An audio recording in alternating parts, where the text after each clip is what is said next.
અંકલેશ્વર રાજપીપળા ચોકડી પાસેથી શંકાસ્પદ લોખંડના સળિયાનો જથ્થો એલસીબી પોલીસે ઝડપી પાડ્યો હતો।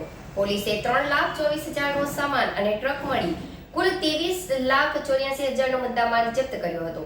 પ્રાથમિક તપાસમાં પોલીસે 5 ઇસમોને અટકાયત કરી વધુ તપાસ શરૂ કરી હતી।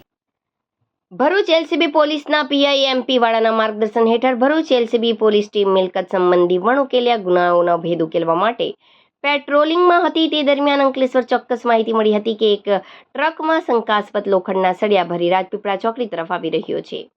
જે માહિતીના આધારે એલસીબી પોલીસની ટીમ દ્વારા ચૌધરી કોમ્પ્યુટરાઇઝ વે બ્રિજ પાસે વોચ ગોઠવાઈ હતી। જ્યાં માહિતીના આધારે ટ્રક આવતા પોલીસે તેને અટકાવી હતી અને તેમાં રહેલા સળિયા અંગે ટ્રક ચાલક પાસે જરૂરી આધાર પુરાવા માંગતા તે ગલ્લા તલ્લા કરી કોઈ સંતોષકારક જવાબ ન આપતા પોલીસે લોખંડના 9,265 કિલોના સળિયા કિંમત ₹3,24,275 તેમજ ટ્રક કિંમત ₹20 લાખ અને 2 મોબાઈલ કિંમત ₹60,000 મળી કુલ 23,84,275 રૂપિયાનો મુદ્દામાલ જપ્ત કર્યો હતો।